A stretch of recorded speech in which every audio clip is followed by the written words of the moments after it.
Hey, what's up, guys? This is Chung here. So, so let's take a look at today's daily challenge problem number 498, diagonal traverse. So you're given like a matrix of m times n elements where we have m rows and n columns, and you need to return all the elements of the matrix in the diagonal order as shown in the below image. So we're traversing like from either from bottom left to the top right or on the other or on the opposite direction. So in this case, we have one, right? So we go one, and then we have two, four, seven, five, three, and then six, eight, and finally nine. That's why we have this output here.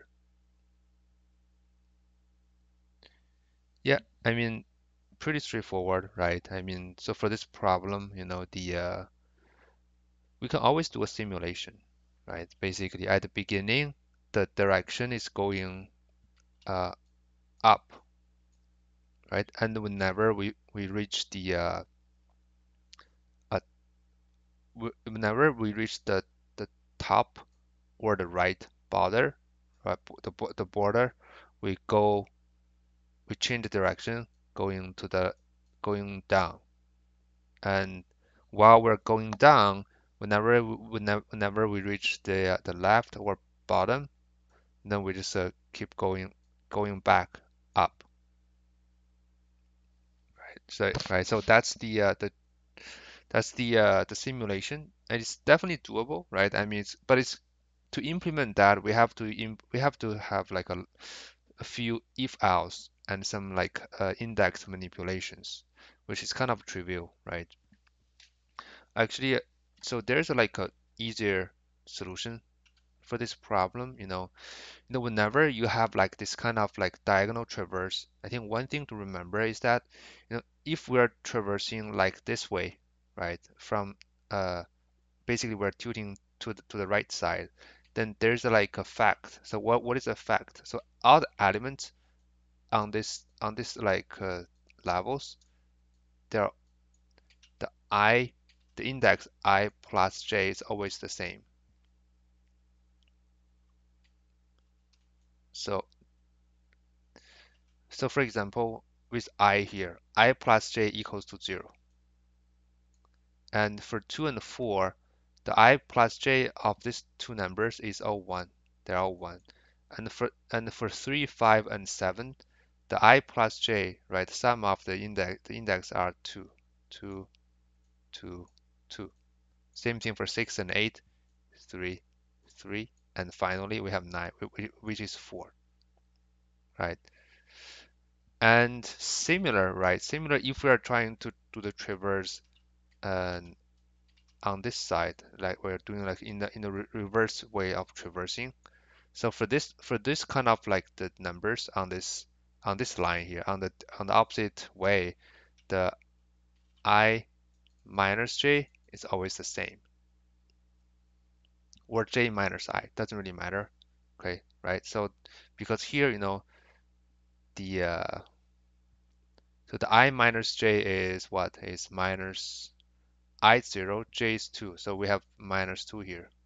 And for here we have minus 1. Okay, here is also so we have I is equal to 0 minus 1, which is minus 1. And here we have I is 1. Let's see. Yeah, I mean same, right? So for 6 we have 1 minus 2, which is minus 1. And for 159 we have 0, 0, 0. Here we have 1, and here we have 2.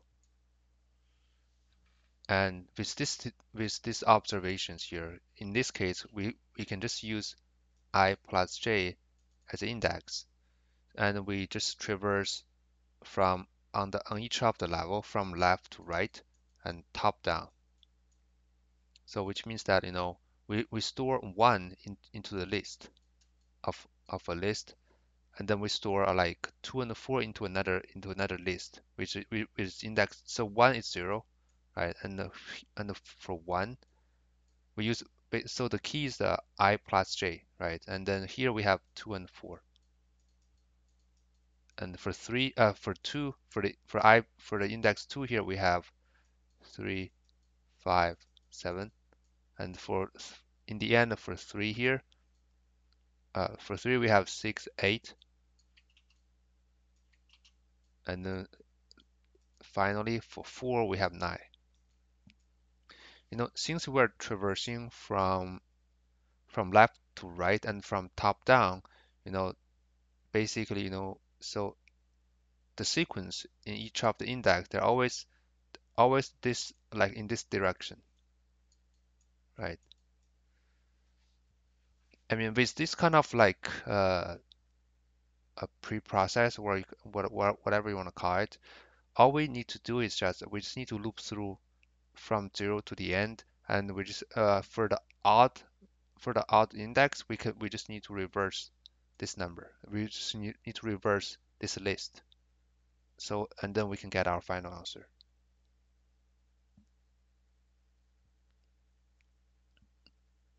Actually, it's the other way around. So for all of the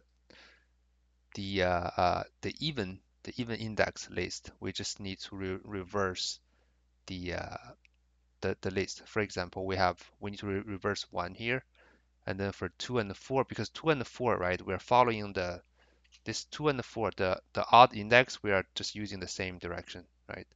And for the 2 here, we just need to reverse to 7, 5, 3. Yeah, cool. So with that, I mean, we can just start doing the implementation here. So I mean, always where we have if there's nothing there, it's return none, right? Now we have m equals the length of the matrix, and then we have n equals the length of the matrix 0. Okay. Now let's define like a two-dimensional array here to store this kind of numbers. So what's the total size? What's the size of this array?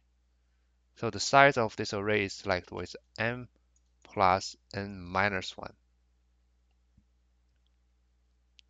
Because for example, this one, m is 3, m equals and n, they're all 3. That's why we have total of 5 list of numbers.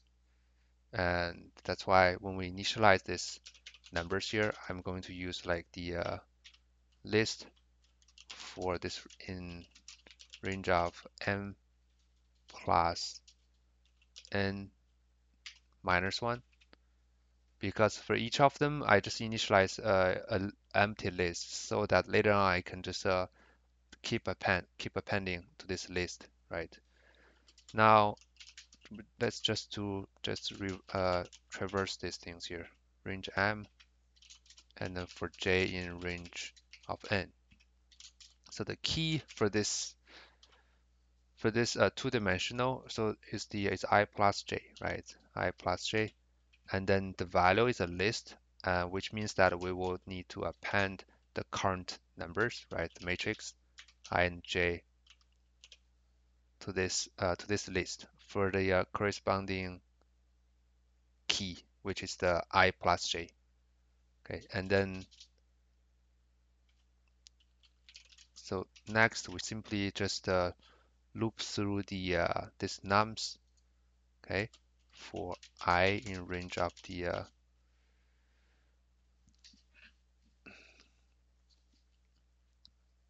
and or we can simply loop through the numbers. But anyway, okay, I'll just follow my own way here. So m plus n minus 1, right? The if the I uh, mod 2 equals to 0, then it means that we need to reverse the list, which means the extend the nums, right, of I, and then we just do a reverse, and then we append. Otherwise, we can just use whatever we have in that, right? So it's I, and then in the end, we simply return the answer. So yeah, yeah, I guess that's it. So let's run the code. Okay, submit. Cool. So it's accepted. Yeah, so I think that's it, right? I mean, the time complexity, right? Time and space complexity, mm, so it's a it's m times n, right? So we have m times n list, and then here we just loop through the another list, another like for loop which has the m plus n, and the space complexity is also uh, m times n, which means we will store all the elements into this like nums here, right? And in the end, we just append that. Yeah, cool. I think that's it for this problem, and thank you so much for watching this video, guys, and stay tuned. See you guys soon. Bye bye.